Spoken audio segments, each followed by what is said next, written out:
To appreciate the similarities between blasphemy and psychosis, we must consider now the idea of freedom of speech. Seems like a simple idea, but psychiatrists don't like to consider it.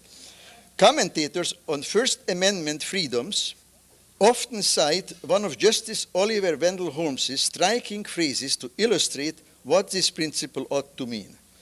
And let me cite to you this striking phrase about what freedom of speech ought to mean. Justice Holmes remarked that, quotes, "The principle of the Constitution that most imperatively calls for our attachment is not, quotes, free thought for those who agree with us, but freedom for the thought we hate." End of quotes.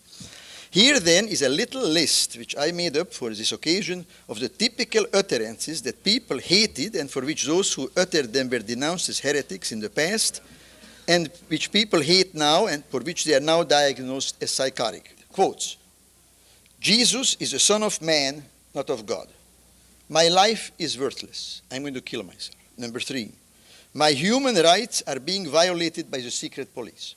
The person who uttered the first of these statements was considered to be a heretic in medieval Catholic countries because he was said to deny God.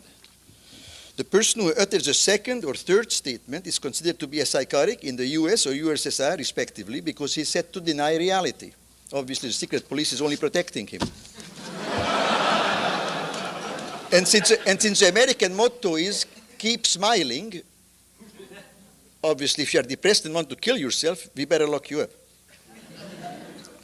Let me give you 2 more examples to show you the parallels if you are only willing to make the mental switch. Quotes: "The consecrated bread and wine in the Mass are the body and blood of Jesus." Number 2, "My wife is putting poison in my food and is making me impotent." The person who uttered the first statement was considered to be a heretic by certain Protestants who insisted on the symbolic interpretation of the Mass. The person who utters the second statement is considered to be psychotic by psychiatrists today.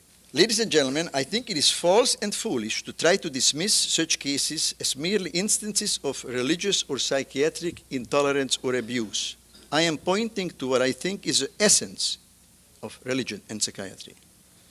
On the contrary, these are paradigmatic instances of religious and psychiatric persecution justified by blasphemy against the sacred beliefs of religious and psychiatric authorities, and made possible by the blind adherence of the masses and media to the belief that such deviance amply justifies controlling the deviants.